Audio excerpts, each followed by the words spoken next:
Olá, fonoamigos! Eu me chamo Mayara Lins e, juntamente com a Kira Lima e Caio Robson, faço parte da monitoria de voz do Departamento de Fonoaudiologia da Universidade Federal do Rio Grande do Norte. Este projeto super especial é orientado pela professora doutora Larissa Siqueira. Hoje, estamos recebendo 2 convidados. Nesse sentido, este episódio do Vozeando será dividido em 2 blocos. No primeiro bloco, iremos falar sobre a voz cantada. Já no segundo bloco, o assunto será a fotobiomodulação. Aproveitem!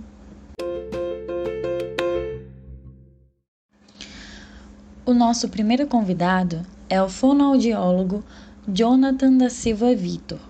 Ele é formado pela Universidade de São Paulo, mestre em distúrbios da comunicação humana e doutorando do programa de pós-graduação em fonoaudiologia da FOB-USP.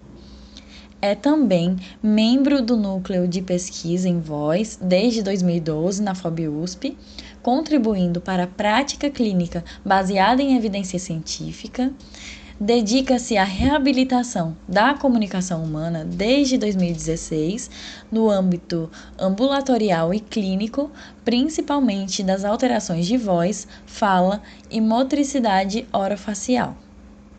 A nossa segunda convidada é a Fernanda Xavier Miranda. Ela é formada em música pela Universidade Federal do Rio Grande do Norte e atualmente é graduanda em fonoaudiologia pelo FRN.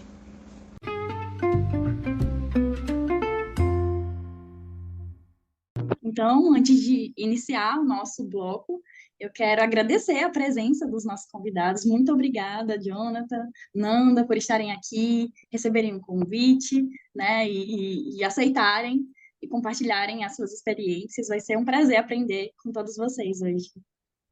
Eu que agradeço o convite. Imagina, eu que agradeço também, é uma honra estar aqui participando e aprendendo, né?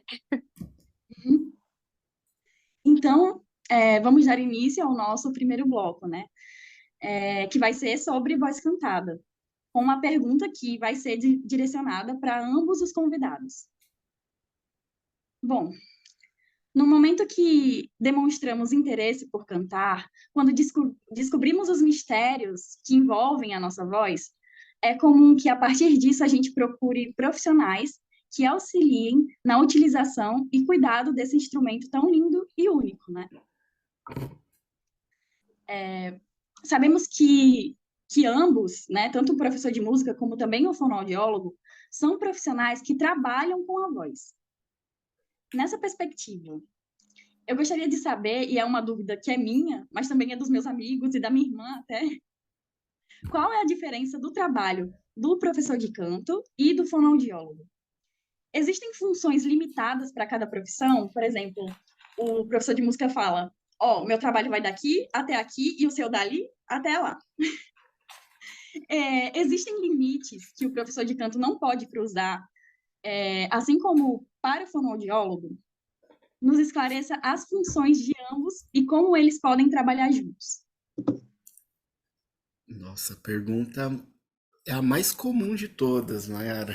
A gente agradece, não só a sua curiosidade da sua família, mas dos seus colegas também. É, Nanda, eu posso ir falando e a gente vai complementando a fala um do outro. Eu acho que assim fica mais é, com características de conversa mesmo, né, e não de só pergunta e resposta. Com É, eu- certeza. Perfeito. Eu vou começar falando então um pouquinho do trabalho do fono com o cantor, né? Quer- Queremos entender qual é a diferença, um ponto que vai divergir entre professor e fonoaudiólogo. Eu acho que o principal de tudo, ele vai se diferenciar quando a gente trata o fonoaudiólogo como um profissional da área da saúde e um professor de canto como um profissional focado na parte artística, mas também de desenvolver habilidades musicais. A gente tem muitas atuações diferenciadas, com perfis diferenciados, e isso, né, na era tecnológica, do Instagram, TikTok e tudo mais, acaba ficando um pouco, né, diferente ou pouco diferenciado a atuação de ambos. Primeiro porque a gente vê, às vezes, um fonoaudiólogo com um piano ou um teclado tirando uma foto com o seu paciente cantando. Ah, então o fonoaudiólogo vai ensinar a cantar? São habilidades diferentes. São vários tópicos da sua pergunta, eu fiz uma introdução e agora eu vou explicar mais a parte do fono. O fonoaudiólogo, na sua formação, isso não contempla a parte musical, né? Então não contempla a parte artística nesse aspecto. Isso não impede o profissional que se graduou em fonoaudiologia ter em sua bagagem, em seu histórico, estudo da parte musical, ou seja, vou focar nessa parte artística da voz. Mas pensando como um profissional da área da saúde que deve responder eticamente a um conselho, existem características para ser ditas como um atendimento fonoaudiológico ou não. Então, na minha sessão de terapia, eu posso ter musicalidade no sentido de variar frequência durante um exercício, momentos de canto, porque meu paciente tem uma queixa específica na voz cantada e não na voz falada, mas nós somos profissionais da saúde, então nós precisamos entender que manifestações vocais podem estar associados a comportamentos patológicos ou não, e a gente deve identificar isso na nossa atuação. Com as outras, né, que você disse o que vai limitar, né? Às vezes o profissional, cantor, estou falando de pessoas já de alta performance, pode procurar o fonoaudiólogo porque tem fonoaudiólogo como um profissional que estuda, que é dedicado e tudo mais. Porém, a gente tem essa limitação que seria focar na parte de saúde, condicionamento e tudo mais, característico de um profissional da área da saúde e não de um professor de canto. Agora eu já falei bastante, vou deixar a Nanda falar, depois a gente vai complementando, porque se deixar aqui eu falo meia hora, viu, Nanda? Esse aqui é um tema bem gostoso para conversar. É verdade. E eu tô aqui, como eu tô aprendendo também, então não quero nem interromper. No início da sua fala, né, você falou assim que a pessoa vai crescendo e vai sentindo a necessidade, né, de se conhecer a sua voz e tudo mais, e você tocou num ponto que mexe muito comigo, porque eu sou professora de canto, mas em primeiro lugar eu sou cantora, né? E assim, cheguei a esse caminho como cantora. Então, eu tenho essa experiência de começar a fazer aula de canto aos 7 anos de idade. E exatamente assim, né? Eu comecei a gostar de cantar e aquilo era o que eu mais gostava de fazer. Eu queria aprender mais. Eu lembro que eu cheguei para meus pais novinha, né, com 7 anos, falei, eu quero ir para um professor de canto, porque eu preciso desenvolver técnica. Eu sempre gostei assim dos cantores que mostravam muita técnica. Então eu queria desde cedo aprender isso. Então você tocou aí, e realmente mexeu um pouquinho com a minha história, porque eu tenho essa experiência do lado também do cantor, né, do lado de quem vai buscar. E aí isso me lembra realmente essa diferença do professor de canto e do fono, porque eu, como cantora, também já sentia necessidade dos dois. E nós, como cantores, a gente consegue também ver esses limites, porque durante muito tempo eu procurei e fiz só aula de canto, né? E chegou em certas queixas, certos momentos, o professor de canto, ele não podia me ajudar. Então, assim, antes de eu entender essas diferenças, antes de eu ser professora, antes de eu ser estudante, né, de fonoaudiologia, já lá atrás, mesmo sem entender, eu já sentia que tinha alguma diferença aí, em que um não podia me dar 100% do que o outro poderia me dar, né? Então, é muito bom ver do outro lado também, como quem busca. E, inclusive, eu já fiz sessão, né, de fonoterapia e realmente eu até lembro que eu falei para a fonoaudióloga assim, nossa, eu já fiz muitos anos, muitos e muitos anos de aula de canto, mas foi muito diferente fazer sessão de terapia, assim, foi muito diferente porque eu consegui desbravar outros caminhos, né, que não tava mais indo na aula de canto. Então, eu acho que o trabalho dos dois, eles, ele realmente se completa, né?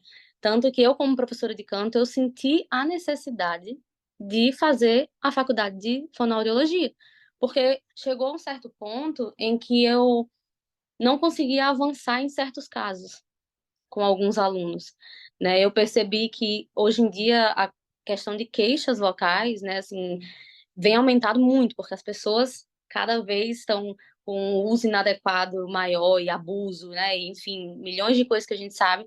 Então, chegam muitos alunos para mim com certas queixas em que eu me sinto assim de mãos atadas, né? Assim, eu falo, olha, a primeira coisa que eu falo é procura um otorrino, dependendo do que for no otorrino, eu preciso que você vá no fono e aí o fono é quem vai, eu vou entrar em contato com o fono e junto com ele saber se eu posso dar continuidade ao meu trabalho. Então, assim, em certos momentos eu já me vi tendo que pausar aquilo que eu estou fazendo para que esse aluno cuide da saúde dele. E é esse ponto que o Jonathan falou, que é exatamente isso. Eu, como profissional, assim, eu sou professora de canto, eu trabalho a parte artística, né? Então, técnicas, às vezes o aluno quer cantar belting, que é uma técnica que vem, né? É uma técnica americana que hoje em dia muitos estilos brasileiros utilizam e quer cantar belting, então a gente consegue ajustar as técnicas da melhor forma. Ah, porque quer aprender a fazer um vibrato, melisma, todas essas técnicas eu consigo trabalhar com o aluno. Uma coisa que mudou muito de uns anos para cá é que antigamente o professor de canto, ele não ia muito a fundo na fisiologia, sabe? Ele não se interessava em estudar sobre realmente anatomia, fisiologia, tudo isso que vem por trás, né? E que é a base para a produção, para a voz cantada também. E era muito raso o que o professor de canto conseguia fazer. Era basicamente, vamos aquecer a voz, vamos cantar, vamos ver assim, a questão de afinação, né? Se está afinado, isso, aquilo, não sei o quê. E de uns tempos para cá, a gente vem observando muitos professores de canto se interessando realmente em ir a fundo, sabe? Em conseguir ajudar melhor. Então, o professor de canto hoje, ele consegue, além de ensinar a parte estética, ele consegue ajudar na melhor maneira de você executar aquela música, as notas e a forma que você quer, né? A técnica que você quer. Porém, nós, como professores de canto, nós nunca vamos poder tratar uma voz com queixa. Nós nunca vamos poder pegar uma voz, um aluno que tenha queixa vocal, que tenha alguma coisa que incomode ele, eu não posso resolver esse problema por ele. Então, sempre que um aluno chega para mim com qualquer queixa, eu preciso que esse aluno procure um otorrino e, dependendo do que aparecer, eu preciso que o fonoaudiólogo entre no, né, no conjunto, porque eu não sou da área da saúde. Então, eu não posso tratar nada que não esteja saudável nessa voz. Eu acho perfeito esse posicionamento, Nanda. Até mesmo porque a gente tem um momento de grande valorização profissional do professor de canto, caminhando junto, né, com os avanços de estudos da ciência vocal, né, da pedagogia vocal. No Brasil, a gente tem esse perfil, é muito importante a gente frisar isso, né? De professor de canto, da gente ter às vezes um produtor ou um vocal coach específico para produções, seja para estúdio, DVD, o que for, e a gente ter o fonoaudiólogo como apenas um profissional aparecendo em casos de vulnerabilidade vocal, quando alguém se machuca ou quando alguém está com algum tipo de sintoma. A atuação no Brasil ela vai se diferenciar até mesmo porque, por conhecimento comum, né? A gente tem professores de canto ganhando mais é, destaque juntamente com esse perfil de se dedicar a estudar a ciência, a pedagogia vocal.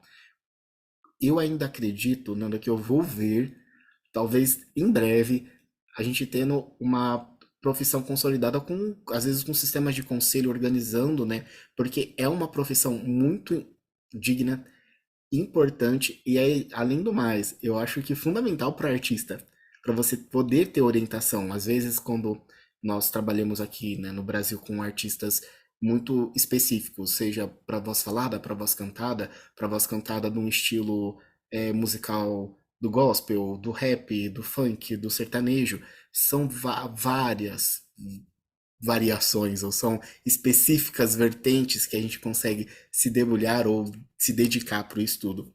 E eu acho que a gente vai ver ainda essa profissão ganhando mais destaque juntamente com essa organização dessa classe profissional. Eu acho que essa é a palavra. Essa classe vem se organizando e isso vem garantindo mais espaço e até mesmo reconhecimento. É tanto que eu costumo brincar, viu? Isso aqui agora é brincadeira, vai ter um momento de descontração aqui na nossa conversa. Quando você está no TikTok, no Instagram e vê algum exercício vocal, se a sua voz está dessa forma, faça isso. Normalmente, se você entra no perfil, não é um profissional fonoaudiólogo. Ele é um profissional da área de professor de canto, né, da área da música ou da voz.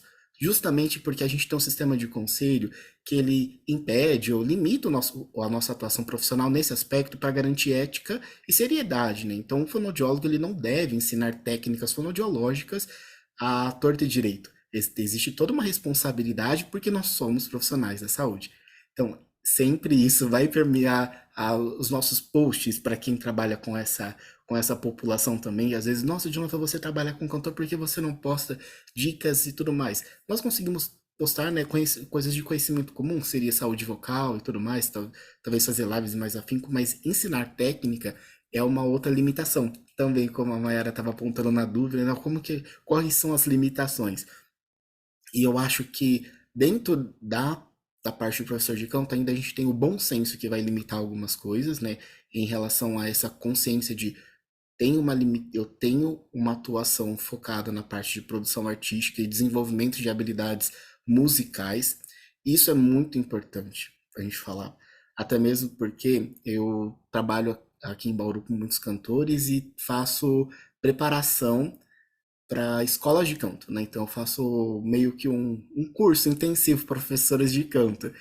E é muito importante a gente ter essa abordagem, porque quando um fonoaudiólogo vai numa escola de canto, vai numa turma de professores de canto ministrar o seu curso sobre fisiologia e essas características, a gente está pensando na descrição fisiológica de como funciona a voz para cantar, os mecanismos, as estruturas, a funcionalidade, vulnerabilidades que pode acontecer, para a gente treinar o professor também para identificar caso tenha algum tipo de vulnerabilidade. A gente não pode falar patologia porque não é obrigação do professor identificar patologia, mas se um aluno do canto chega falando, olha, eu preciso fazer o agudo, e quando ele um agudo muito alto, eu quero o agudo da Pablo Vittar, chega ali, a hora que vai fazer uma demonstração, a qualidade vocal muda. A voz da voz falada para a voz cantada. Isso já é um sinal de que alguma coisa não está dentro da funcionalidade perfeita. Existem algumas compensações. Esse perfil, ele permanece, ele perdura? Como que é a voz desse meu aluno? Ele tem problemas? Ele perde a voz fácil? Será que numa aula de canto, em uma hora comigo, ele vai ficar rouco ou não? São várias características que a gente também pensa em ajudar o professor de canto, ter ele como um parceiro, não como obrigação profissional identificar, mas como saber para quem identificar, né, para quem encaminhar, né? Eu costumo brincar que as pessoas que sabem trabalhar em equipe multi ou interdisciplinar são as pessoas que conhecem a atuação do seu colega justamente para conseguir orientar o seu paciente. O centro da atenção dele é o paciente e ele não vai pegar e dizer, olha, esse é o seu problema, não sou eu que cuido, boa sorte em descobrir quem vai cuidar para você. A gente já consegue orientar da mesma forma como chega um paciente para mim, Jonathan, eu quero fazer o agudo nessa região de passagem, já falo, calma, muito detalhe para mim. Vamos lá, o que está acontecendo? Ele faz uma demonstração para mim, a gente demonstra vocalmente algumas estratégias para facilitar. Se ele não consegue, ou se algo que a gente percebe que é mais técnica, porque a gente consegue ter o acesso, mas quem vai desenvolver o uso daquele recurso vai ser o professor de canto. Então a gente tem que ter esse trabalho em parceria, inclusive eu costumo brincar, né, que o professor de canto ele tem que ser o best friend, o melhor amigo do fono, justamente para entender, e assim, não é como nós temos, né, conselho que vai direcionar a parte ética, não é só um professor de canto, a gente tem vários professores de canto, até mesmo por conta dos estilos. Dependendo da região, vocês em Natal é uma capital, uma cidade enorme. Aqui em Bauru a gente tem limitações do tipo, não tem professor que trabalha belting. A professora que eu descobri que trabalha belting, ela faz pouco tempo porque ela se dedica para outra profissão. Então, se chega um aluno que quer essas características de uma voz muito mais empoderada, vamos dizer assim, eu não consigo indicar professor para trabalhar. Então, a gente buscar referências online hoje em dia facilita, também vai ajudar na atuação fonoaudiológica em parceria com o professor de canto. Ok, vamos dar continuidade então. E a gente sabe que a área de voz ela é muito gigante, né? E que é muito rica. A gente pode trabalhar muita coisa, desde o tratamento de uma disfonia até um aperfeiçoamento vocal e comunicativo. O que eu queria perguntar a vocês é no que diz respeito à voz cantada. Quais vocês acham e que são os principais pontos que devem ser trabalhados? E aí eu quero saber sobre a perspectiva da clínica vocal e dessa questão da aula de canto com esses alunos. Bom, vou começar então. É, como professora de canto, a primeira coisa, eu acho, na verdade, assim, a primeira coisa geral que nós precisamos observar é a saúde dessa voz. E aí o que acontece com o professor de canto, foi aquilo que eu falei anteriormente. Assim que o aluno chega, eu faço uma análise vocal, né, desse aluno, peço para faço alguns exercícios para identificar como é que ele projeta a voz, como é que ele usa a voz nos agudos, nos graves, peço para cantar uma música que o aluno acha muito simples de cantar, para ver assim o que é que está na zona de conforto, o que é a zona de conforto para esse aluno, e peço para ele cantar algo que ele acha desafiador. Então, eu sempre, quando o aluno vem, depois da nossa conversa, que eu pergunto, né, tudo, o histórico e tudo mais, eu faço essa análise. A primeira coisa que eu analiso é se eu escuto algo que aparenta não estar saudável nessa voz. Por quê? Porque às vezes é muito difícil chegar um aluno para uma aula de canto já com queixa mesmo, assim, identificando as queixas. Já é um pouco raro, assim, porque ele já sabe que tem uma coisa errada ali, então ele não vai querer ficar cantando, cantando, cantando. Mas às vezes esses alunos chegam e acham que tá tudo bem, e quando eles começam a cantar para mim, eu já identifico muita coisa que não tá tão saudável nessa voz. Talvez, por eu ser estudante de fono, isso está aumentando, né? Essa sensibilidade em mim está aumentando, com certeza. Então, eu escuto uma voz, hoje, eu já consigo identificar mais do que antes de eu entrar na faculdade.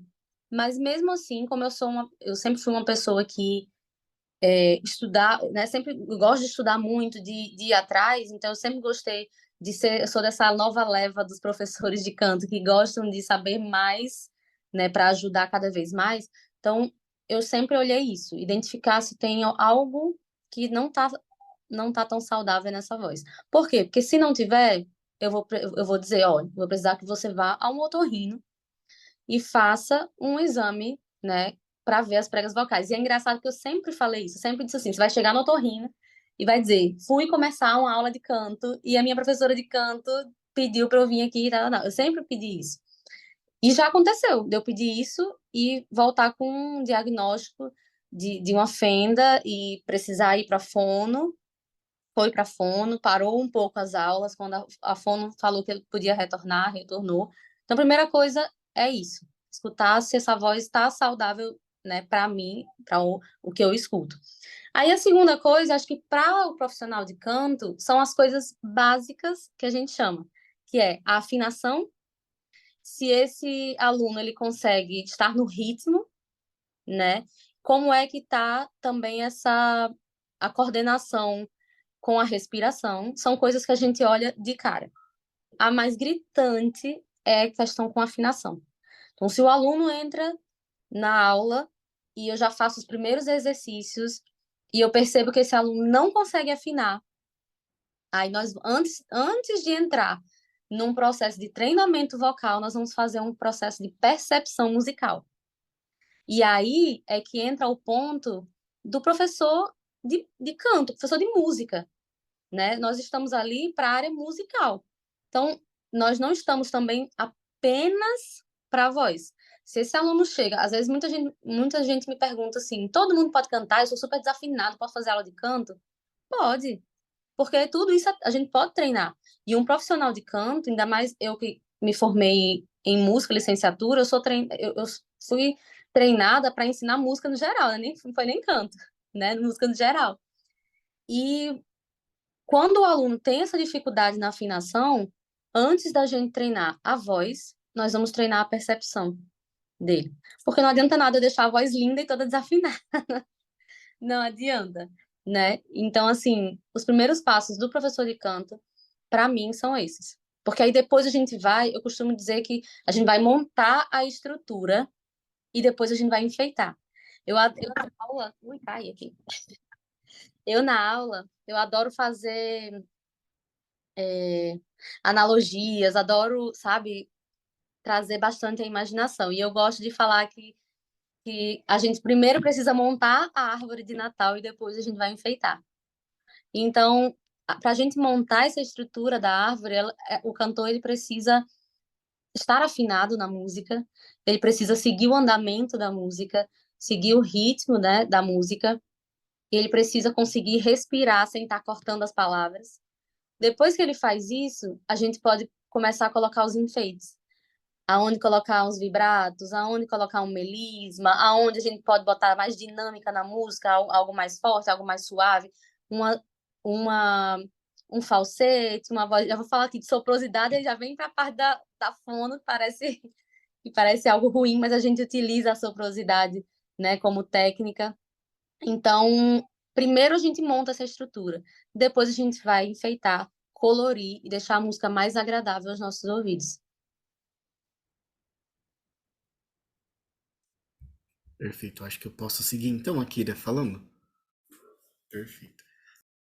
Primeiro, desculpa, viu, gente? Primeiramente, desculpa, eu não falei isso no início, mas eu estou recuperando de um quadro gripal que quase me fez conhecer o outro lado do paraíso. Porém, estou aqui firme e forte com o meu descongestionante para conseguir gravar com vocês aqui. Então, por isso que a voz está um pouquinho suja. E, por favor, não reparem nisso, né? Por você que está escutando esse podcast daqui a alguns anos, eu juro que minha voz já deve ter melhorado, né? Estou aqui esperançoso quanto a isso. A pergunta que você fez, Akira, é uma coisa muito importante para o fonoaudiólogo que trabalha com profissionais da voz, porque eles podem procurar apenas por uma assessoria, ou eles podem procurar por uma reabilitação. Então, o primeiro passo quando eu recebo um cliente novo, quando eu vou receber um paciente que veio encaminhado ou não, ele está procurando o meu serviço, é entender como ele chegou até mim. Ele chegou por conta de alguma demanda profissional, ele chegou por conta de uma demanda espontânea, ou seja, ele mesmo gostaria de ter um acompanhamento, ou é específico para algum trabalho que ele vai desenvolver, uma gravação em estúdio, ou um trabalho, um EP, ou se vai ser um DVD. A gente precisa entender isso para definir qual é a nossa conduta fonoaudiológica. Se seria um acompanhamento ou uma intervenção para reabilitação ou aprimoramento dessa voz. O que essa voz está necessitando? Então, para isso, o primeiro passo, quando ele nos procura, é nós entendermos essas características de saúde e demanda vocal que ele tem para analisar fatores de vulnerabilidade vocal ou que possam estar associados ou deixando com algum tipo de comprometimento para o seu desenvolvimento profissional. Então, daí vem os famosos encaminhamentos. Então, se tem algum tipo de dificuldade respiratória, a gente vai encaminhar para um fisiorrespiratório, para fazer uma avaliação com pneumo. Se está com algum tipo de dificuldade estrutural, a qualidade da voz está muito instável, ou uma qualidade ruim, ele não tem um exame laríngeo, a gente sempre vai encaminhar para o otorrino, não apenas para isso, mas para a gente ter um parceiro, né, que vai prescritor, porque se tem uma coisa que eu aprendi na minha vida, nesses anos, desde 2014, atendendo cantor em Bauru, é que cantor adora um remédio. Principalmente porque às vezes ele tá ali no show do domingo, pensando que vai descansar na segunda-feira, aí meio-dia na segunda fala, olha, à tarde você tem uma entrevista na rádio. Ou na terça-feira você vai fazer um show mais pessoal, né? Tem um termo que eles falam que eu esqueci na verdade agora, ele é praticamente um show menor, vamos pensar assim, que é para um grupo seleto de pessoas, né? Eles chamam de social, mas acaba não sendo na prática não é social porque é um grupo fechado. E aquilo que seria só a demanda do final de semana, ele tem outras demandas ao longo da semana, então ele precisa de um remedinho. Ou o famoso, esse show eu não posso perder, porque ele é fundamental para eu alavancar a minha carreira. Vai ter produtor de fulano de tal, a equipe do ciclano vai estar lá, vai ter vários contratantes em potencial, eu tenho que entregar tudo de mim. E nessa história, às vezes, ele acaba se machucando ou se colocando numa situação onde pode gerar um estresse profissional, não só pessoal. Então, entender se a demanda que ele quer está relacionada com já algum problema pré-existente ou um aprimoramento ou acompanhamento a longo prazo, é o primeiro passo para a gente iniciar o cuidado com esse profissional. É lógico que o nosso objetivo como profissional da saúde é a reabilitação e o acompanhamento para aprimoramento, mas a gente também tem que pensar em garantir a alta performance para esse cantor. A gente está falando aqui, né, com foco no cantor profissional, mas existem estratos diferentes de cantor, né? Essa classificação de cantor amador, cantor profissional, é uma classificação muito antiga, né? Que a gente não tem tantas formas de classificar, é uma coisa muito difícil para a gente poder falar isso. Por literatura, normalmente a gente fala que cantor profissional é quem depende única e exclusivamente do canto como sua fonte de renda. Só que aí eu já tenho a minha primeira crítica, né? O cantor profissional, vamos citar aqui um brasileiro internacional. Vamos pegar aqui o cantor, o show mais caro do país, que é praticamente do Gustavo Lima, e agora o show exponencial, super aguardado, esperado da Beyoncé. Eles dependem só de cantar para ganhar dinheiro? Não. O cantor ele se desenvolve como profissional, mas não apenas no seu vocal, mas também criando a sua imagem, a sua marca. Então eles têm isso como uma empresa que vai gerar receita, lucros e que vai garantir a subsistência dele, mas também de toda a sua equipe, de todo o seu legado artístico. Então a gente não é muito específico falar de cantor profissional. E a gente tem um cantor amador, que também por descrição a gente vai falar ali de pessoas que cantam por amor, cantam por prazer, cantam por contentamento, aceitação social. E a gente tem o grupo que eu brinco que é o grupo que mais sofre, é o grupo que mais aparece para mim aqui em Bauru, que é o semiprofissional, que é onde ele está querendo sair do amadorismo, entrar no profissional e ele vai querer agarrar com unhas e dentes todas as oportunidades. E agora, ainda depois desse momento de pandemia que nós vivemos, de isolamento social, assim, é muita sede ao pote. Eu confie em mim. A gente vê coisas que não estão escritas na literatura. De Jonathan, se eu tomar tal coisa, isso me ajudou para melhor, para eu conseguir fazer o show da sexta, e eu precisei de outra coisa pro show do sábado. Falei, não me fala isso que meu coração dói. Toda vez quando você faz isso, uma fada morre, pelo amor de Deus. Não brinca com essas coisas. E ter esse cuidado e entender o perfil do seu cliente é o que vai diferenciar ao seu manejo, a forma como que você vai fazer desde o acolhimento dele no seu consultório até o direcionar, né, o direcionamento do trabalho. Mas, de modo geral, o objetivo nosso tem que ser sempre gerar conforto e qualidade para o uso da voz cantada, pensando em serem profissionais da voz, mas também em esse desenvolver habilidades nesse cantor, que ele possa contar com uma resistência vocal duradoura ou de qualidade, que ele tenha uma rápida recuperação, para que isso não seja um tormento na vida profissional dele. Ok, muito obrigada. Foi esclarecedor, tá? Então vamos seguindo. Bom, a gente sabe que as vozes de homens e mulheres são totalmente diferentes, né? E que, em sua maioria, os homens, eles possuem grandes dificuldades em atingir notas bastante agudas. A minha pergunta é, quais são as principais técnicas utilizadas, né? Pensando tanto na parte clínica aí, Jonathan, e na questão como professora de canto, que podem facilitar essa produção de notas agudas por esse grupo de pessoas. Qual é a perspectiva? Se existem perspectivas diferentes, nos dois casos?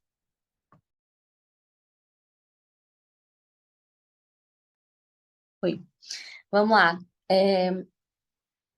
Eu acho essa coisa da voz masculina, eu acho muito interessante. Porque, assim, vocês falam, tem uma dificuldade de atingir agudos. Porém, eu acho a voz masculina uma coisa incrível. Incrível, assim. Porque se você pegar realmente e for comparar exatamente a nota em si, óbvio que a voz feminina ela vai ser sempre na oitava acima, né? Então, sempre vai ser a frequência maior. Porém, se você pegar, se você enxergar de forma separada mesmo, eu consigo ver os homens alcançando uma extensão muito maior do que a das mulheres. Isso causa problemas quando as alunas querem cantar músicas de cantores homens. Por quê? Porque para achar um tom que fique bom para essas mulheres é uma luta. Por quê? Porque geralmente os homens eles conseguem muito grave e muito agudo. Só que, óbvio, eles estão naquela região deles. Mas quando a gente vai procurar o nosso tom, é uma luta, porque sempre vai chegar nos nossos limites. Então é muito curioso, porque a gente escutando e comparando, a gente sempre vai pensar, ele nunca chega tão agudo. Porque realmente tem a diferença de oitava. Mas quando você analisa a voz masculina separada, eu acho ela incrível. Assim, atualmente os cantores, né, homens que estão aí fazendo sucesso e tudo mais, eles têm uma extensão enorme. E aí eles fazem o quê? Eles usam essa extensão numa música só. E aí acaba com nós, cantoras, porque a gente vai procurar o nosso tom e tem essa dificuldade. Então, eu acho que é esse olhar que a gente está querendo olhar junto. Mas se olhar separado, a gente percebe que os homens, eles têm... Aqui eu não vou entrar, como eu estou bem na parte de professor de canto, eu não vou entrar em nada que seja, né, de não saudável ou algum problema vocal. Mas o que eu vejo na forma, assim, típica, eu vejo essa diferença, sabe? Eu acho que os homens, eles têm uma extensão bem grandinha e acabam chegando num agudo que para vocês homens é bem impressionante, inclusive. E acho que você perguntou alguma coisa que agora eu tô com uma dúvida para responder. Você pode repetir só? É técnicas utilizadas que facilitam, Sim. caso a pessoa tenha bastante dificuldade. Uhum. Então, geralmente no canto, nós vamos fazendo técnicas como uma musculação, né? Eu amo comparar o treinamento vocal com a musculação que a gente faz. Então, o que que nós, na área, né, do profissional, de professor de música, o que que a gente vai fazendo? Vai aquecendo aquela voz, vai alongando aquela voz em cada aula, chegando realmente, né, indo perto do limite desse cantor, sem passar desse limite para não ser algo também que vá prejudicar, mas a gente vai fazendo esse trabalho, a gente entende que esse trabalho de alongamento, de musculação mesmo, indo pouquinho, pouquinho, pouquinho, aos pouquinhos a gente vai aumentando essa extensão. Então, os exercícios em si, para agudos, a gente faz o mesmo que eu faço para as mulheres, a gente costuma fazer para os homens, né? Cada um na sua região. E aí, algo muito interessante só para finalizar essa questão da aula de canto, é muito interessante que muitos homens, eles têm dificuldade de fazer aula de canto com a professora mulher. E isso, assim, eu já percebi, já encontrei vários alunos que começaram a aula e tinham muita dificuldade, e eu mesma falei, procura um professor homem, que eu acho que você vai sentir uma facilidade maior por causa da diferença de oitavas. Então, assim, eu preciso demonstrar muito na aula de canto, né? É essencial que o professor ele consiga demonstrar e fazer várias técnicas diferentes para mostrar para o aluno. E quando eu demonstro, esse homem ele fica um pouco confuso de que voz ele precisa fazer, por causa da oitava, né? Então, assim, às vezes ele vai e aí ele vem para o falsete para tentar fazer a minha voz. Ele falou, não, mas é aceitável. Então, assim, tem um pouquinho dessa dificuldade. Então, eu costumo ter poucos alunos homens por causa disso. Porque os homens, eles costumam querer uma referência mais parecida com a voz, com as vozes deles, entendeu? Então, confesso a você que nesses meus 7 anos em que eu dou aula de canto, foi assim, 10% eram homens. Vamos lá, então vou começar a minha parte mais focada em fono. Cara, sua pergunta, se eu ganhasse R$ 1 toda vez que eu ouvisse, com certeza eu estaria aí gravando podcast em Natal, como eu já tinha um particular me levando, me trazendo, levando vocês para passear por toda a Europa, porque normalmente as pessoas chegam com as pessoas que eu falo, os cantores, principalmente, com essa demanda de Jonathan, eu preciso melhorar meu agudo. Eu tenho que chegar no meu agudo. Eu tô confiando em você para atingir esse agudo. E eu, como bom terapeuta, coloco meu óculos, peço para os meus pacientes sentar no meu divã e começo a falar, né? O que te limita a chegar nesse agudo? Então, esse é o primeiro ponto na nossa atuação fonoaudiológica. Eu vou agora falar como fonoaudiólogo, é entender por que o seu cliente ou o seu paciente não está atingindo esse agudo. Ele tem algum tipo de fator limitante? Ou ele tem alguma condição biológica que está causando algum tipo de impedimento? Seja algum tipo de machucado na prega vocal, ou algum tipo de falta de treino, alguma dificuldade respiratória. O que está acontecendo para que ele não produza esse agudo? Porque normalmente aquilo que a Nanda falou é verdade. Homem tem agudo sim. É que às vezes ele quer aquele agudo mais desafiador de todos. É, como estratégia, há vários recursos a gente pode utilizar para alcançar esse agudo.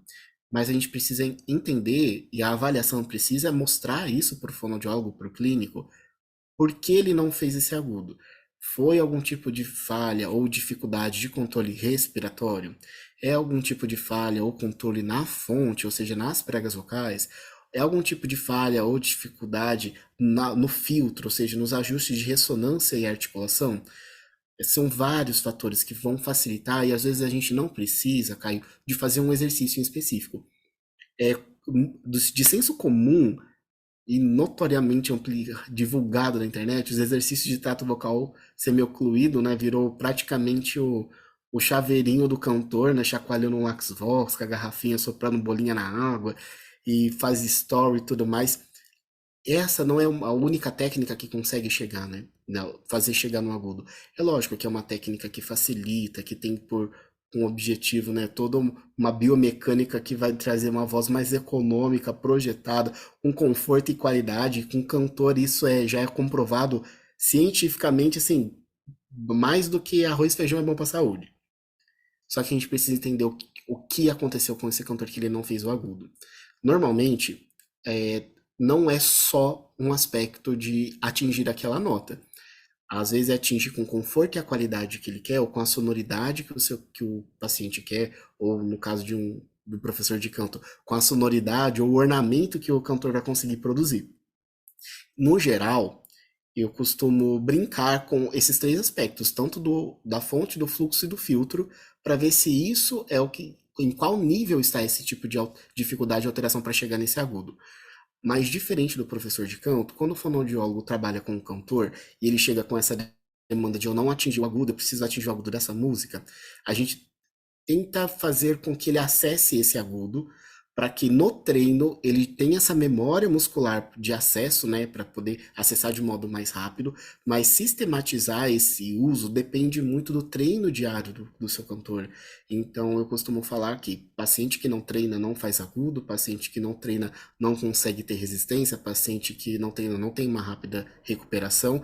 Isso são vários fatores que vão influenciar. Isso a gente está falando aqui, ó, de controle de fonte, fluxo e filtro, que seria o básico. Mas existe aquilo que está por trás do cantor, que a gente também não pode negligenciar. É um cantor homem, uma cantora mulher, como a gente, né, você apontou falando sobre diferenças de gênero. Ah, na verdade, não é, né, não gênero, né? Vamos pensar assim, na parte biológica, mulher tem ciclo menstrual, mulher tem menos ácido hialurônico. Então, histologicamente, A estrutura feminina, ela está mais propícia a ter um pouco mais de edema, ficar um pouco mais edemaciada. Para você fazer agudo, pega a vocal tem que estar super estiradinha, bonitinha, limpinha, para poder ter aquela sonoridade desejada. Jonathan, eu estou no momento do meu ciclo menstrual onde eu estou retendo mais líquido. Pode dificultar fazer agudo. Ou aquele cantor muito instagramável, muito famosinho na internet. Nossa, Jonathan, ontem eu tive que dar atenção para fã, para contratante, fui dormir 5 horas da manhã, mais 7 horas o meu produtor chegou, porque a gente tinha que viajar, porque tinha show em outro lugar. Então não dormiu bem, não conseguiu descansar. Vários fatores vão influenciar a dificuldade em acessar o agudo, ou, né, ou não atingir do modo como gostaria, e a gente precisa entender não só no aspecto focal de apoio ao som direito, está com a configuração de boca, língua e palato certo, está com o nível de estiramento que a gente precisa para a sonoridade ideal, é, é muito mais complexo que isso. E normalmente o cantor, quando ele já vem fazendo o acompanhamento com o profissional, seja o professor de canto ou até mesmo o fonoaudiólogo, ele já chega assim, cantando o problema. Eu não fiz o agudo e a situação foi isso, isso, isso, isso. Normalmente é essa vivência que eu tenho.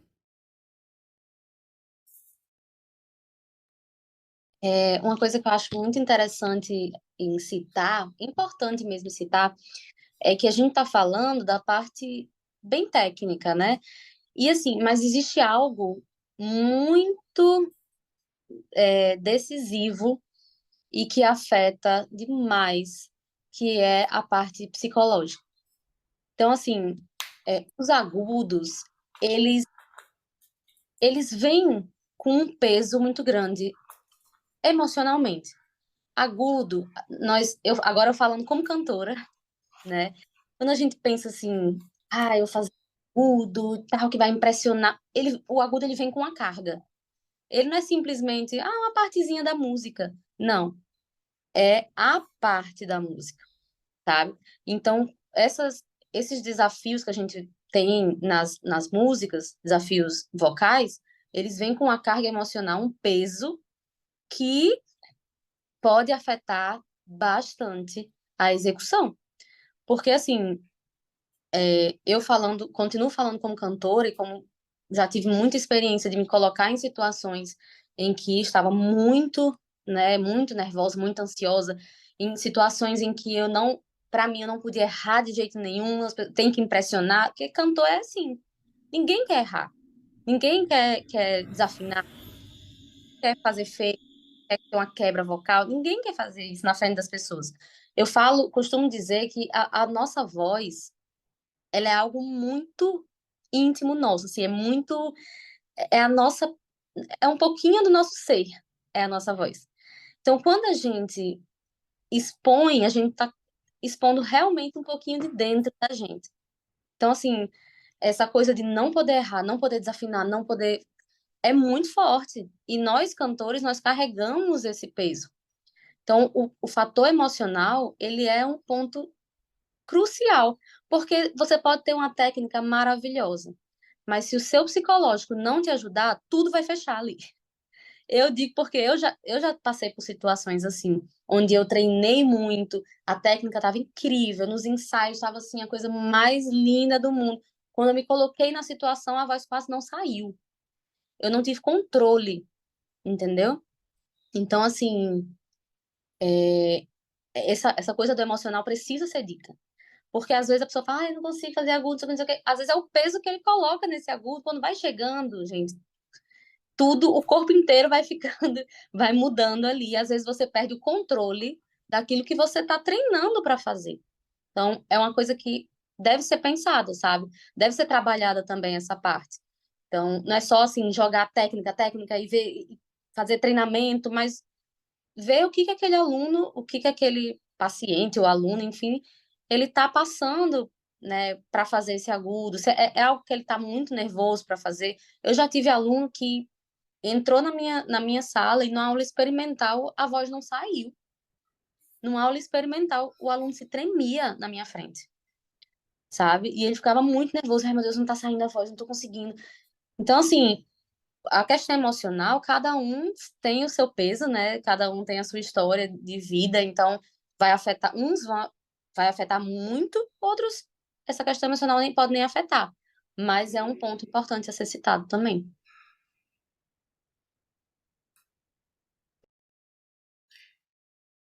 Só finalizar o último comentário sobre esse tópico. É, a Nanda falou também sobre a percepção que o homem tem sobre a sua voz aguda, né? Às vezes, né, o quão isso traz satisfação para ele ou não. Gente, hoje em dia, no mundo contemporâneo, em tempos de vários tipos de referência musical, é, estruturas mais complexas para produção de voz e tudo mais, e até mesmo a produção da música, tem plateia para todo mundo.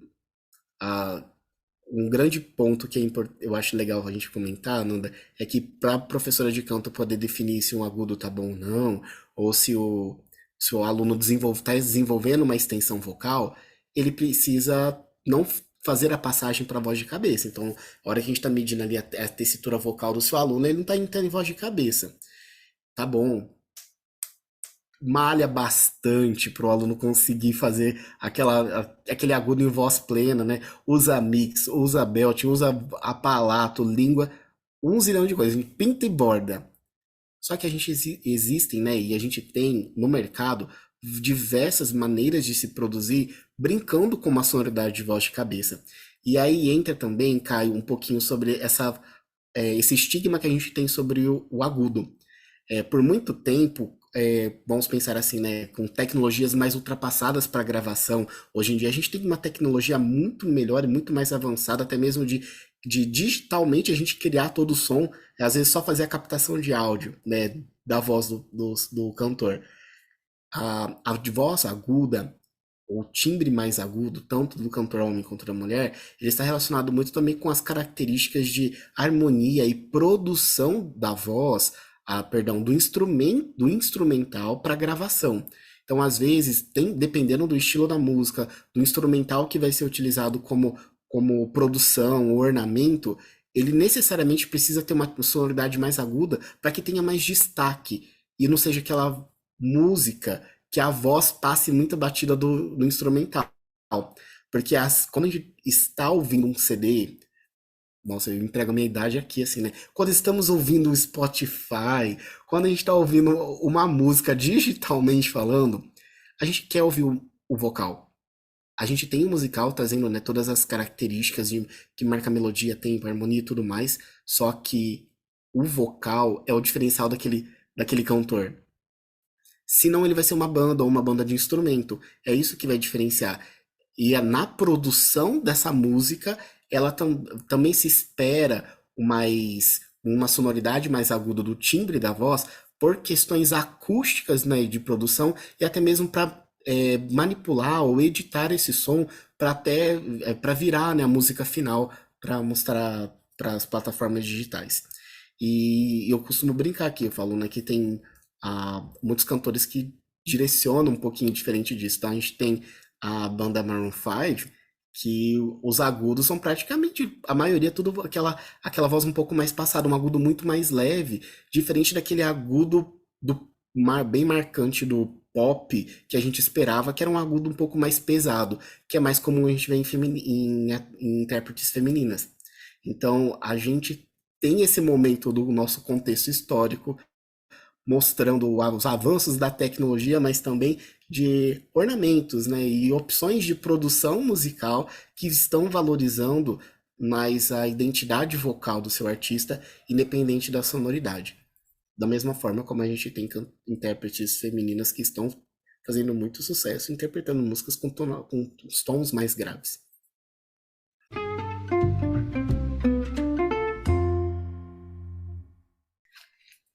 Temos observado que, recentemente, o interesse fonoaudiológico pela fotobiomodulação teve um crescimento significativo.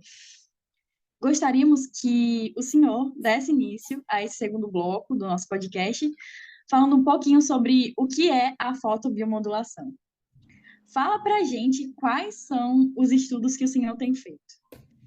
Na sua opinião, qual é a importância da fotobiomodulação dentro da prática clínica? E fala pra gente se ela tem se demonstrado efetiva. Claro, meu Deus, várias perguntas. Vamos lá então falar sobre fotobio. Gente, para vocês entenderem, meu primeiro contato com a fotobiomodulação foi em 2017 para 2018. Quando eu comecei, eu fui atendendo uma clínica e lá eu tinha uma colega que estava estudando na área da audição e ela falou para mim que tinha aplicado na área de voz e isso já começou a me despertar um interesse, né? Como bom cientista, eu falei, olha, que essa eh, terapêutica pode nos prometer? Então, e eu fui atrás, comecei a estudar, fiz vários cursos. Eu consegui fazer um curso presencial em janeiro de 2020. Estava adquirindo meu equipamento, veio a pandemia. Eu falei, meu Deus, não vou conseguir usar agora. Aí no final do ano eu consegui voltar para a clínica. Foi a minha história com a fotobiomodulação está associada um pouquinho com passar o período de Covid, né, da pandemia. Aí, agora, né, feita essa introdução do meu primeiro contato com a fotobiomodulação que me fez apaixonar pela terapêutica e querer estudar e entender mais. E para a gente poder entender a fotobiomodulação, a gente precisa voltar a algum aspectos lá e entender como que ela interage, né? A fotobiomodulação é praticamente uma terapêutica que utiliza recursos de luz para promover algum tipo de melhoria ou algum tipo de funcionalidade relacionado com a terapêutica de absorção da luz pelo tecido biológico, tá bom? Quando eu falo de funcionalidade, eu não estou falando de melhorar ou algo em específico como a função, mas o funcionamento daquele mecanismo. Então, para entender de fotobiomodulação, a gente precisa compreender um pouquinho sobre produção de luz, como isso aconteceu, desde quando é estudado. Isso é muito antigo. É assim, lá na época dos egípcios, quando a criançada nascia amarela, vamos tomar sol para melhorar algum aspecto, tá? Tratamentos de doenças de pele também. Então, historicamente, já vem um trabalho sendo desenvolvido, né, ao longo de todo esse tempo para entender como que o organismo, né, o tecido biológico interage com a luz. E a fotobiomodulação, ela nasce dessa interação de luz e tecido biológico, melhorando alguns mecanismos ou a funcionalidade desses mecanismos. Quando eu falei que para entender a fotobiomodulação a gente precisa voltar um pouquinho, eu estou falando lá da época do colégio. Então, assim, praticamente na fonoaudiologia, a gente trabalha com alguns tipos de cor, que a gente vai chamar aqui, né, de comprimento de onda, que é a luz vermelha, a luz infravermelha, e ela interage lá na onde a gente tem a mitocôndria, onde todo mundo aqui lembra da mitocôndria, né? Eu estou vendo pessoas afirmando que sim, isso. Lá no ciclo de Krebs, quando a gente vai produzir a energia, a nossa energia intracelular, tudo mais, é ali que ela vai agir. Então, a fotobiomodulação, ela facilita essa funcionalidade, vamos dizer assim, e isso resulta em processos biológicos mais rápidos ou com menos impedimentos de serem ocasionados. Tentei resumir muito de um modo muito comum para que o nosso ouvinte possa entender e não necessariamente seja da área da saúde. A utilização da fotobiomodulação na fonoaudiologia, ela caminhou com observação de outros profissionais utilizando a fotobiomodulação. Então, as áreas que mais têm estudos atualmente, ou as áreas pioneiras, vamos pensar assim, estão relacionadas com a fisioterapia, estão relacionadas com a odontologia. E isso, com o fonoaudiólogos, tem casos que tem uma parceria, né, seja para tratar DTM ou algum tipo de ou alteração que relaciona essas profissões, a gente observa estudos e começa a querer trazer essa prática para nossa profissão. Você perguntou se eu acho que se ela é promissora, se ela traz resultados e tudo mais, né? Então, a gente tem que ter cautela, Mayara, porque assim, existem estudos que comprovam a efetividade da fotobiomodulação? Sim. a gente está falando efetividade de um efeito a longo prazo, né? Eficácia, que é uma coisa mais a curto prazo. A gente tem estudos, mas assim, dentro da fonoaudiologia, nós somos limitados nesses estudos. Então, os estudos que demonstram esse trabalho e comprovam isso são estudos que vêm da odontologia, da fonoaudiologia, perdão, da fisioterapia, principalmente por conta da parte de TTM, tá? Mas na atuação fonoaudiológica, a gente tem início desse trabalho com base nas nossas teorias. Então, a nossa teoria, pegando todo o referencial teórico de como que a fotobiomodulação acontece, em que ela pode ajudar, estamos trabalhando em vários estudos para que possa ser provado o uso dessa terapêutica, né? Eu costumo brincar que a fotobiomodulação, ela é um recurso terapêutico. Ela não é o fonoaudiólogo. Ou seja, ela não tem que limitar o seu eu profissional. Então, às vezes a gente escuta pessoas falando, ai, eu sou fotobioterapeuta, eu sou isso. Você não limite a sua atuação profissional a uma característica de uma técnica ou de uma terapêutica em específico. É lógico que às vezes a gente utiliza esse nome mais como parte de diferenciação de mercado, né? É um nome diferente que vai atrair curiosidade. Às vezes a gente pode receber clientes novos por conta disso, mas cientificamente o nosso respaldo ele não pode ser apenas num tipo de técnica, mas também na indicação e contraindicação dela.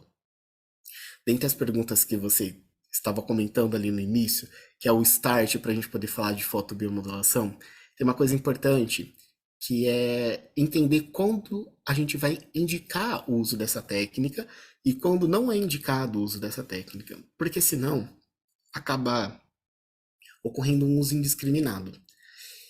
E que pode ser que tenha acontecido, não estou fazendo acusações, por favor, isso deixa registrado aqui, mas na era digital, quando a gente divulga uma prática, uma técnica, e isso acaba sendo associado como o nosso atuação profissional, isso pode escandalizar, isso pode trazer até mesmo desprestígio para a nossa forma de orientar o paciente, ou na nossa forma de reabilitar o paciente. Então, no carnaval, a gente teve uma divulgação muito grande, né, do backstage dos cantores para aguentar vários tempos de show. Então, foi o primeiro carnaval pós-pandemia que a gente teve um trabalho muito incisivo, né, de performances por parte de cantores, e ali por trás, às vezes, uma filmagem ou uma foto mostrando utilizando, né, o laser para poder fazer a terapêutica, e isso foi, né, criticado até mesmo por parte da nossa sociedade e tudo mais. Então, a cautela é justamente para que a gente possa entender se vai ser indicado ou não para aquele caso. E principalmente, eu digo que quando a gente não tem a referência científica, o respaldo científico concreto, ou seja, com uma evidência científica de alto nível, o seu cliente ele precisa saber que isso que você está utilizando é experimental, que isso pode ser que não resolva o problema, mas que na sua teoria isso pode contribuir. Por isso que eu digo que não deve ser uma limitação da técnica, né? Eu não faço isso exclusivamente, até mesmo porque a gente está buscando a referência da conhecimento, vamos dizer assim, né, do uso da fotobio. E eu diria que além do mais, que além de utilizar a fotobiomodulação, né, Edu, se vamos usar ou não, é o como vamos usar essa fotobiomodulação. Qual é o local que eu vou apontar? Qual é a quantidade de energia, meus parâmetros dosimétricos? Qual o comprimento de onda?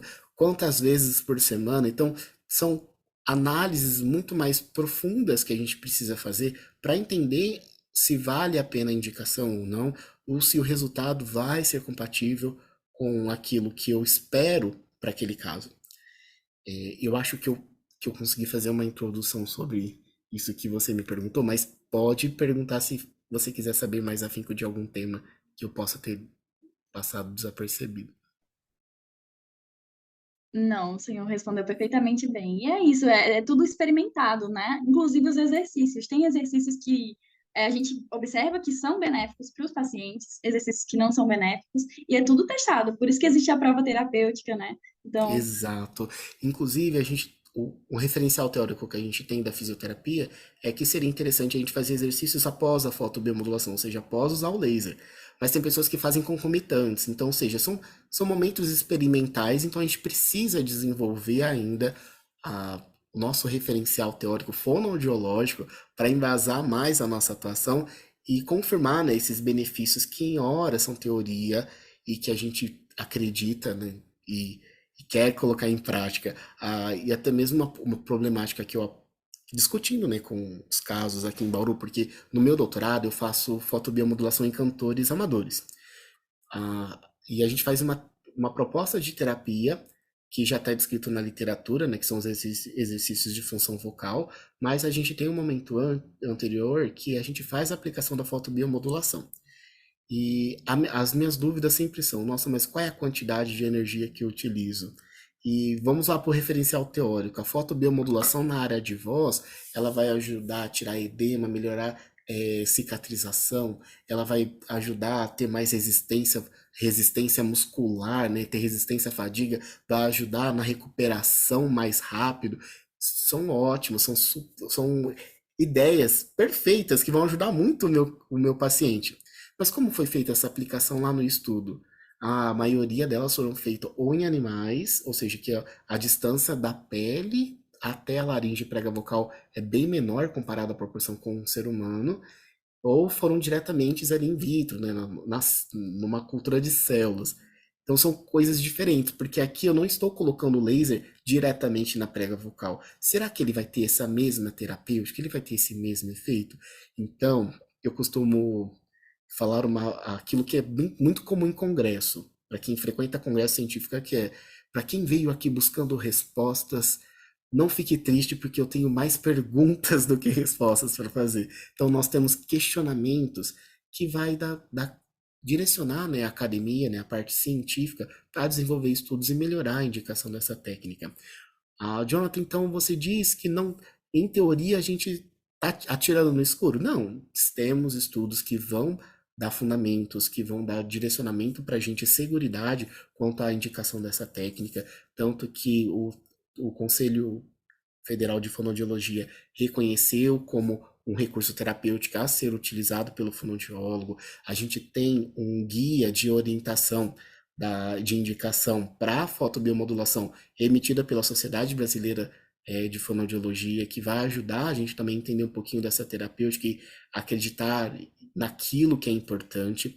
E a gente é importante para o uso dessa técnica, e a gente tem alguns estudos de consenso, né? Na verdade, a gente tem um estudo especificamente na área de voz, que fala sobre o consenso de fonoaudiólogos que estão estudando, utilizando o fotobiomodulação como recurso terapêutico, para entender características da voz, por exemplo, para aprimoramento vocal, uma janela de doses. Então, a gente já tem alguns estudos que vão direcionar. Só que é aquela questão do início, né, que a gente precisa criar estudos, desenvolver e aplicar e publicar esses estudos com níveis de evidências científicas maiores para trazer mais robustez para a nossa atuação com a fotobiomodulação.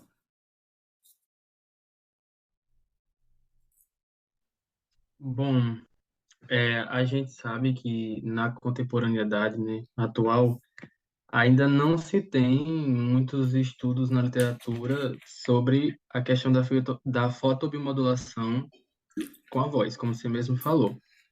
Mas a gente sabe que isso é um recurso que é utilizado como auxílio na terapia vocal. Sendo assim, diante da sua prática clínica, quais os principais aspectos de mudanças vocais que você consegue observar nos seus pacientes que são submetidos à fotobiomodulação? Perfeito, Caio. Essa é uma pergunta muito inteligente para a gente fazer.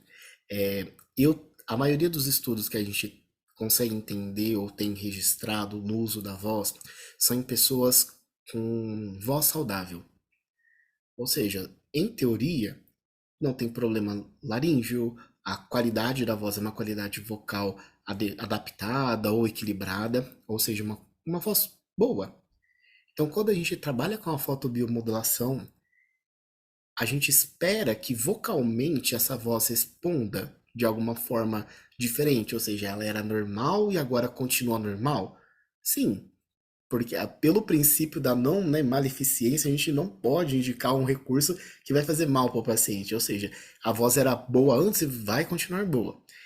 Só que a janela de terapêutica de dose, a curva de dose e resposta, é importante para a gente mensurar o quanto de energia, o quanto de é, estímulo eu posso dar para aquela região e eu ter uma resposta que seria clinicamente relevante. Então vamos lá. Se eu faço uma fotobiomodulação em pessoas que têm voz normal, eu espero que a voz continue normal. Existem parâmetros que mensuram isso, até mesmo o nosso padrão ouro, que é a análise perceptiva auditiva, ou análises computadorizadas, que vai entrar aí a VQI, ABI, outras características que não dependem do clínico. E a tendência é que ela continue normal. Porém, quando a gente traz para o nosso paciente e divide com ele a responsabilidade de analisar esse efeito da fotobiomodulação, pode facilitar para a gente, como trabalhando a propriocepção, né, e trazendo questionários ou questionamentos para que o paciente relate melhora no conforto ou na qualidade vocal com o uso da fotobiomodulação, né, do recurso. O que eu consigo observar clinicamente é que a fotobiomodulação aplicada em pessoas que não têm alterações laríngeas, aplicada em pessoas com voz dentro, né, do esperado, da normalidade ou de uma voz equilibrada, ela não melhora ou ela não traz efeitos de mudança na qualidade vocal, mas sim na percepção de conforto ao falar, ou seja, do conforto fonatório. A tendência com a fotobiomodulação é você perceber uma voz mais fácil de ser produzida. Como assim fácil, Jonathan? Então, aqui são teorias, tá bom? A nossa teoria é que exista um efeito de relaxamento, em geral, né? Não só na região laríngea, mas também cervical, porque a gente faz a aplicação transcutânea da fotobiomodulação, né, da luz, a gente aplica de modo transcutâneo, não diretamente na prega vocal. E isso permite com que a musculatura extrínseca também, a musculatura perilaríngea, tenha um momento de relaxamento, assim como a musculatura intrínseca, de alguma forma, recebendo essa luz. Para que ocorra a fotobiomodulação, não basta só a gente ter a luz aplicada a uma região. Essa luz ela tem que ser absorvida pelas unidades receptoras de luz, que são os cromóforos. Então, se eu pego uma luz, acendo e coloco ela sobre o tecido biológico, por mais que eu tenha a interação da luz com o tecido, está tendo absorção dessa luz. Por exemplo, quando a gente acende uma lanterna e coloca o dedo na frente, o dedo fica todo vermelho, por mais que a luz seja branca. Isso que a gente vê é o efeito do espalhamento da luz naquela região e não é o efeito da absorção da luz. Então, entender que a interação da luz na região laríngea pode acontecer ou não com um nível mais profundo que se espera que é com o uso da comprimento de onda, né, responsável ali pelo infravermelho. Isso faz com que a gente espere que a prega vocal responda, ou seja, tenha melhorado aspectos da bioenergética do trabalho, da mitocondrial daquela região, ou de relaxamento muscular daquela região, de resistência muscular, de resistência à fadiga. Porém, é uma teoria. Da mesma forma com que para que a gente chegue até a prega vocal, não adianta eu colocar 10 joules, 20 joules, isso não faz a luz penetrar mais. A quantidade de energia não está relacionada com o poder de penetração dessa luz, mas sim o comprimento de onda que ela tem, que no caso, para ser uma luz com característica, né, de absorção mais profunda, é o comprimento de onda infravermelho, e o vermelho mais superficial.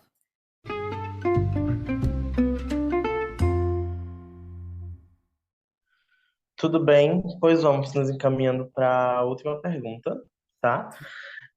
A gente sabe que existem muitas tecnologias e inovações quando a gente fala de clínica fonoaudiológica, e a gente tem que tomar algumas precauções, né? Quando a gente falou com a professora Kelly sobre eletroestimulação, ela abordou sobre isso. E aí eu queria que agora você falasse, Jonathan, sobre os cuidados que a gente tem que tomar quando for fazer uso da fotobiomodulação na terapia em voz. Perfeito, Akira. Obrigado pela pergunta. E que pena que estamos já no final, mas tudo bem, não queremos cansar o nosso ouvinte. Gente, a fotobiomodulação, ela não é esse milagre todo que pintam muito, né? Então, às vezes, acaba por questões mais de diferenciação de mercado, entenda isso como propaganda, né? De divulgação profissional e tudo mais, ela às vezes acaba sendo muito superestimada. Isso não quer dizer que ela não tenha terapêutica, que ela não tenha resultado, tá bom? Mas nós precisamos ter parcimônia, mais uma vez eu falo isso. Inclusive para indicação. Os cuidados que a gente tem que ter para executar a fotobiomodulação, ele não é apenas a proteção dos olhos do clínico e do paciente naquele momento clínico, mas também entender se aquele paciente ele tem condição de receber a fotobiomodulação. Por quê? Quando nós trabalhamos com a fotobiomodulação, eu preciso passar a camada da pele para chegar a passar gordura, passar cartilagem, para chegar até a musculatura. Se existe algum tipo de patologia ou obstáculo a essa transmissão da luz até o cromóforo alvo para que ele seja absorvido, a gente precisa analisar o quão válido é essa indicação da fotobiomodulação.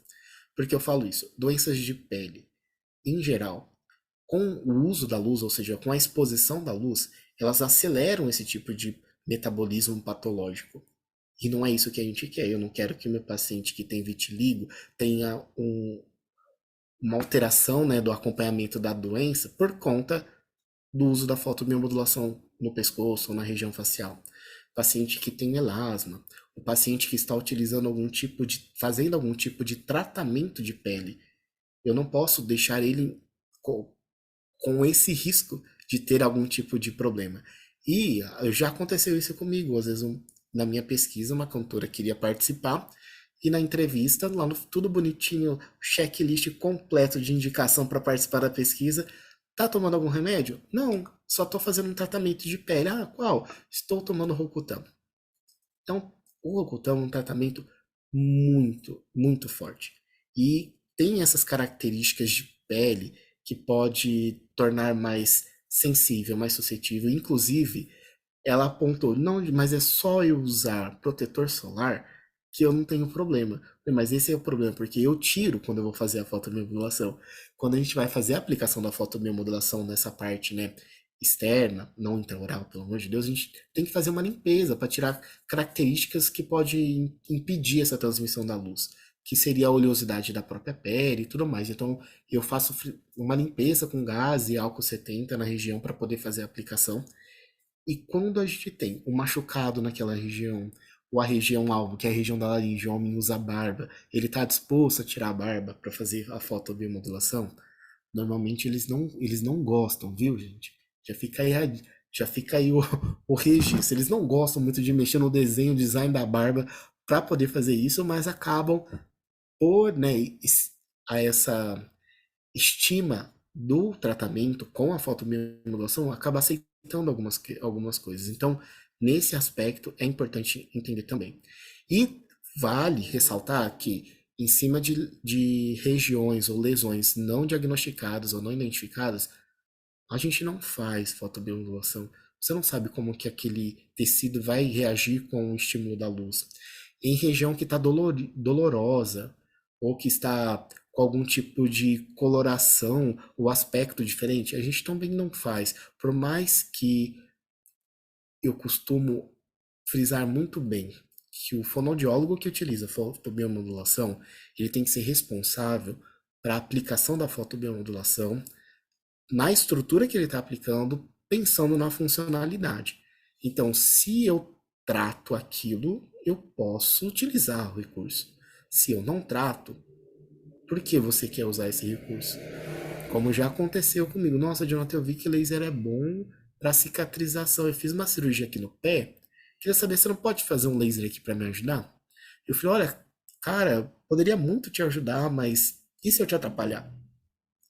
E se piorar essa cicatrização? E se gera um acúmulo de pus, gera uma infecção? E aí? Não, mas o laser faz isso? Eu falo, olha, eu não sei, eu não faço laser para cicatrizar o pé. Quem faz isso é a enfermagem, é o fisioterapeuta, são outros profissionais. Então eu falo, quem avalia trata, gente. Quem tá, quem consegue fazer, identificar isso, vai fazer o tratamento. A gente também tem uma contraindicação de cuidado, né, e zelo sempre com mulheres grávidas, sobre lesões que possam ser, né, é, com potencial de ser tumor e tudo mais. Em regiões que tem glândulas, a gente precisa entender como que a fotobiomodulação pode ser utilizada, né? A gente tem trabalhos na literatura sobre com a aplicação de fotobiomodulação sobre glândulas salivares, a gente precisa entender, região laríngea tem a glândula tireoide, é perigoso a aplicação sobre glândulas. Então, os estudos que mostram alguns tipos de alteração de hormônios tiroidianos estão relacionados com a aplicação do laser em região de glândula tireoide, não só não é em relação à laringe, de fato, né? A gente tem, se eu não me engano, um estudo que mostrou alterações que foi em ratos, o primeiro estudo há muito tempo, e teve alteração hormonal, né, de T3 e T4 ali.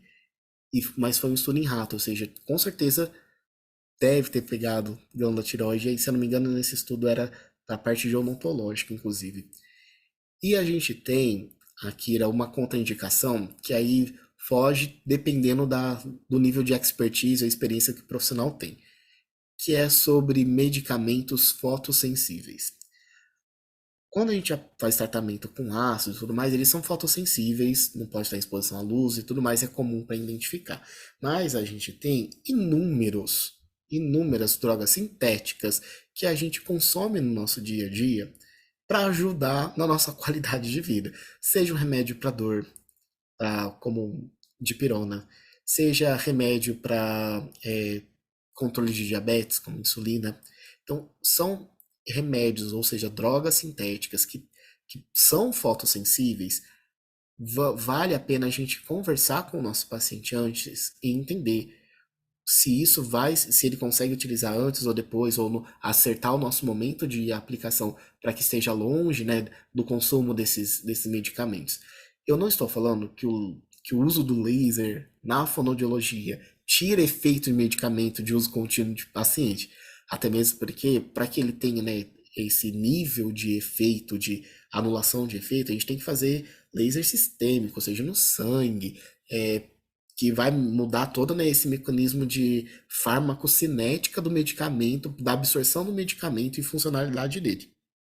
Como eu trabalho muito com laser em laringe, eu sei que a gente não está aplicando, né, a gente está aplicando com uma margem de segurança para que isso não aconteça. Porém, vale a pena a gente entender isso, justamente para analisar características de indicação e contraindicação desse recurso nos nossos pacientes.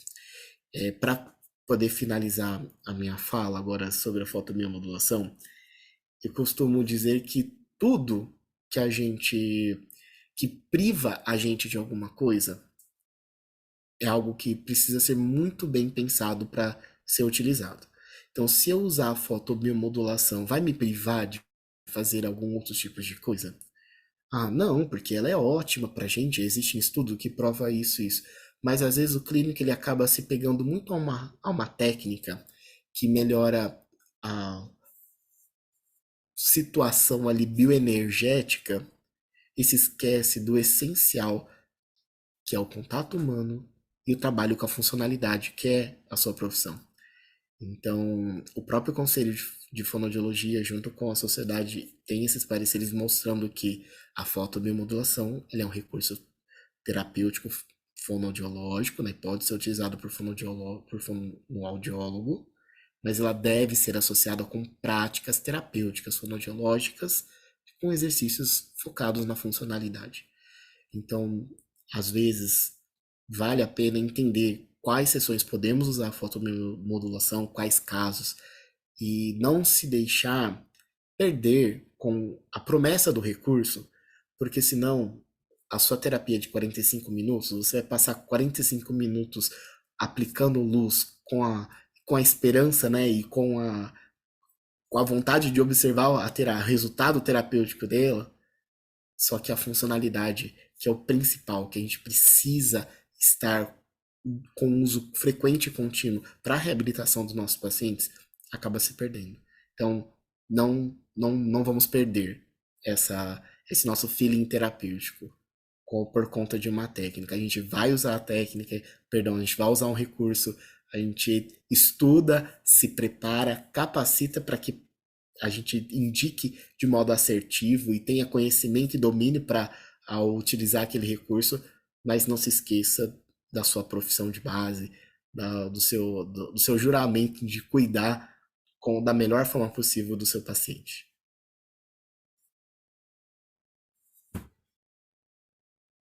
Muito bom. Obrigada por esse momento reflexivo. Realmente, a gente não pode defender uma técnica, a gente tem que defender o paciente. O nosso trabalho sempre é voltado a ele, né? Então, eu acho que a gente pode encerrar por aqui. Eu agradeço tanto ao senhor Jonathan, né? Ainda não é professor, mas provavelmente será. Quero agradecer também a Nanda. Provavelmente será, não, vai ser. A Nanda também, foi uma honra receber vocês dois aqui, aprender com as experiências de vocês. A gente até queria perguntar mais, só que o nosso tempo está estourado já. É isso, muito, muito obrigada. Imagina, eu que agradeço o convite. Para mim foi muito gostoso, foi um momento muito reflexivo e falar daquilo que a gente ama é muito importante. Eu acredito que possamos repetir, quem sabe, mais para frente. Tenho a vontade, Mara, de ser professor, sim, de vestir essa camisa. Vai voltar como professor, hein? Quem No próximo sabe, não é episódio. mesmo? Vamos torcer aí e espero que os nossos ouvintes tenham aí um bom ano e que as reflexões que a gente trouxe aqui pro podcast possa ser é, de grande valia, né? Para a sua atuação, que às vezes pode precisar de mais informação para melhorar a sua atuação, para trabalhar com cantor, para usar a fotobiomodulação, mas que a gente tenha plantado essa sementinha de querer entender mais ou buscar por esse conhecimento, que com certeza é uma coisa que eu aqui particularmente amo fazer, eu tenho certeza que a Nanda também. Ah, eu também quero agradecer muito. É, eu até falei no início, para mim foi uma aula também, né? Porque ouvir também essa parte da fotobiomodulação é uma área que me interessa muito, então para mim foi muito enriquecedor. E Jonathan volta como professor e eu volto futuramente como fonoaudióloga. Ah, perfeito, É isso aí, combinado então, Nanda. combinado. Fechado, gente. Também quero agradecer muito a vocês por todo o aprendizado, toda a contribuição. Foi incrível. Já já saiu o episódio, a gente vai ver tudo de novo. E realmente, muito, muito, muito obrigado por essa noite, tá? Perfeito, muito obrigado, Kai, muito obrigado, Akira, muito obrigado, Mayara. E Nanda também.